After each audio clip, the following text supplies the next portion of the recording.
In this video, we'll be working with your eyelash yarn, which usually makes up the majority of your coasters. In my case, it's pink and blue, but depending on your kit, you might have other colors. So have a peek at your pattern and see which colors go where.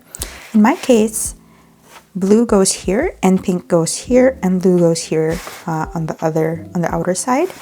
So now you might want to take a look at your pattern and see if you're satisfied with it, if you want to change it in some way.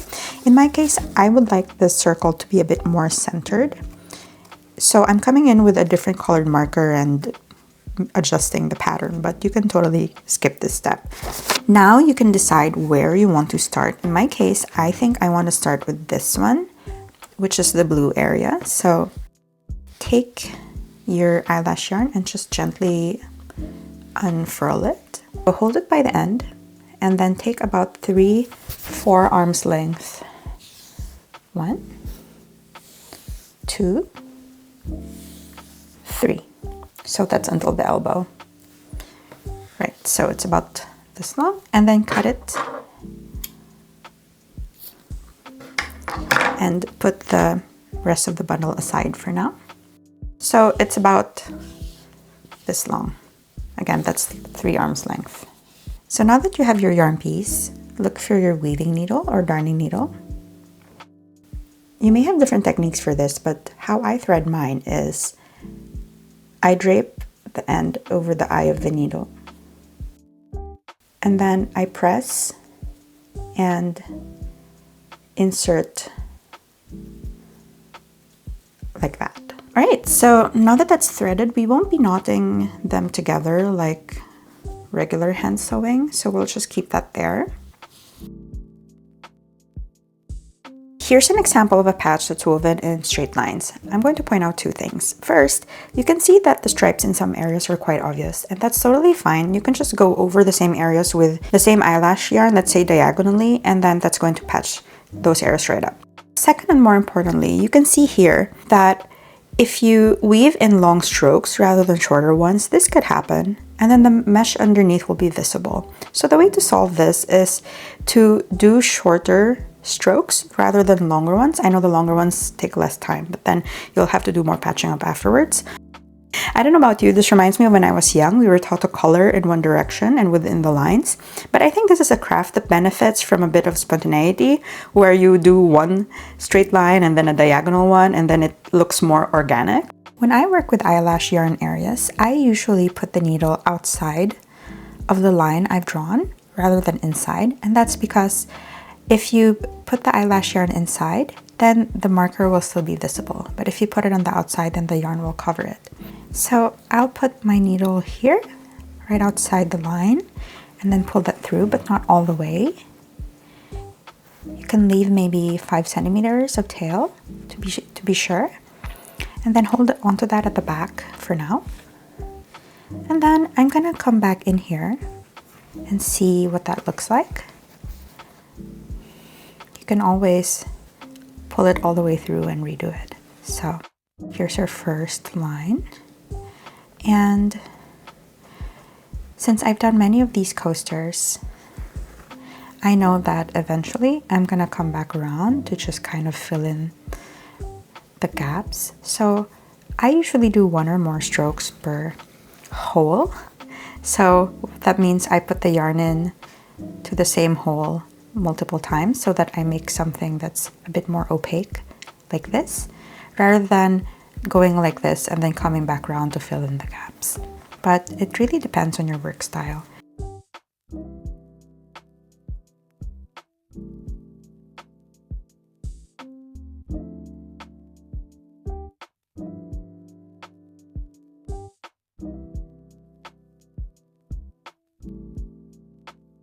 I advise that you work in shorter strokes rather than longer ones. I think the maximum I would go is 5 squares away. And I think another important tip to make sure that the mesh canvas underneath won't be too visible is to not pull too tightly when you're pulling your yarn through, because when you do, it becomes less fluffy like this. I don't know if you can see it. See? If it's just a little loose, then it's still fluffy like that. But if you pull too tightly, then the bars will start being visible because then the yarn becomes less fluffy. So this requires a light and gentle hand. So you can see here that I'm building the circle in 2 rows, right? This is the top row and this is the bottom row. And I find that the way to make sure that the line between them isn't too obvious is to first not pull the yarn too tightly, but also when you put your needle in to build this top row, I put the needle in not above the bottom row, but where the bottom row ends, like this. So then it kind of overlaps and then the line won't be obvious.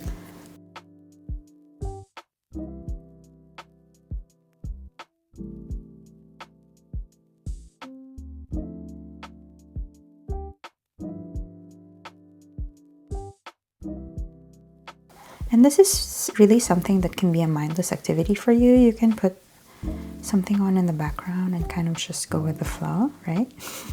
So here I'm putting the needle in where there's already existing yarn so that the mesh underneath won't be too visible.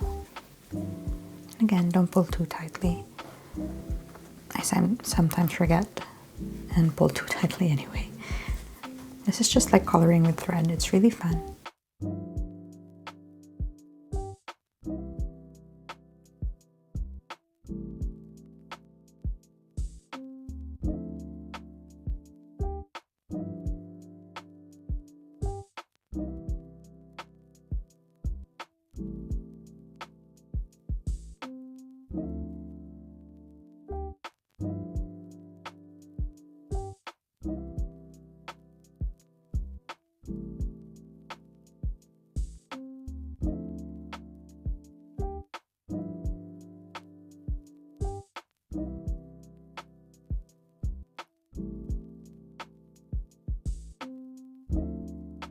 I've not tried it myself, but I guess you could also outline the shape with the yarn before you fill it in, just like coloring, or at least the way I color.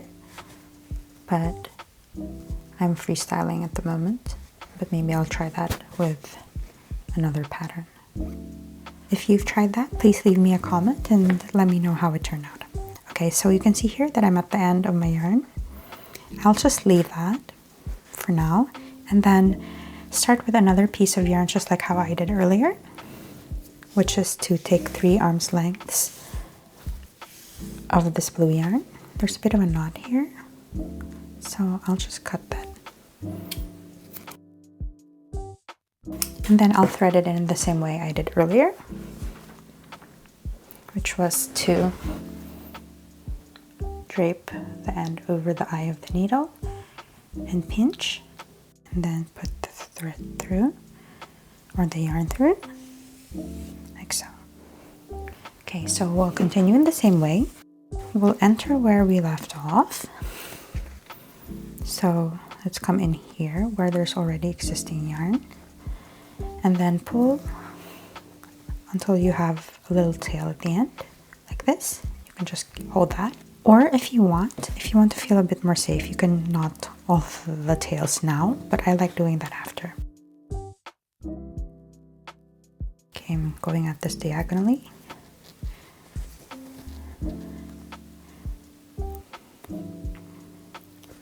When you've done this once, you'll find that you have a preferred technique.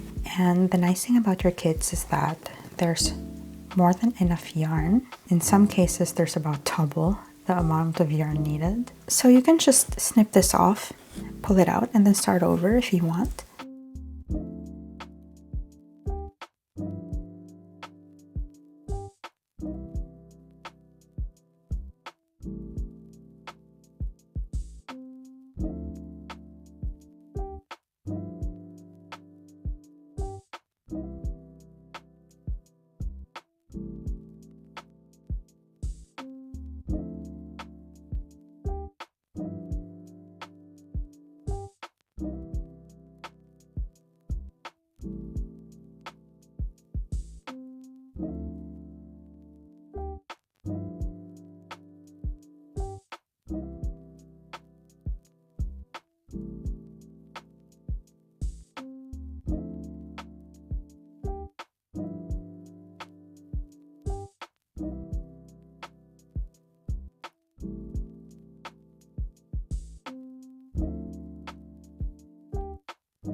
Here's my finished circle. This is the tail end. So what you can do is you can tie these together, which is what I usually do. Or before pulling your needle out, you can just thread the tail under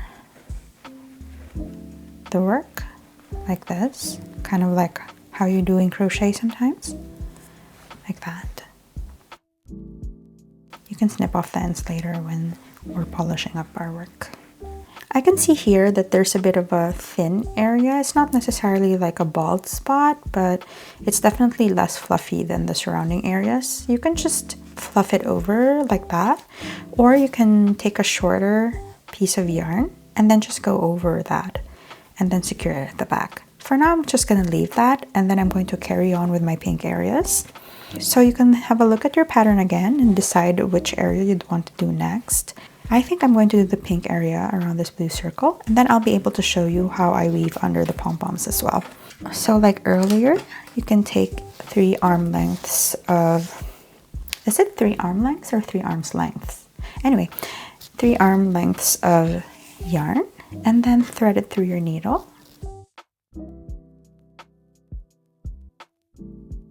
That, and then decide where you want to start. So I think I'm going to start here and then proceed counterclockwise. I'll do that now, and then I'll meet you under the bobbles so we can do that together if that's also part of your pattern. Okay, so now let's take a closer look at the section under the pom-poms. Here you'll see there's about 3 squares width of empty space. So we're going to work towards that and then down here. And it's really just a matter of getting as close to the pom-pom base as possible. If you like watching tutorials at a faster speed, or maybe I'm speaking too slowly, you can always watch this on YouTube in 2 times speed or more. I don't know if that's available. Okay, so when you get to the end of your yarn, like earlier, you can just leave the tail at the back, or you can immediately weave it under the other yarn like this, and then get a new length of yarn and then continue weaving around. So I'll meet you at the end. So when weaving in at the back, I suggest weaving in under similarly colored yarn, because for example, I've woven in pink under blue before, and it's peeked out at the top and it looked kind of purple.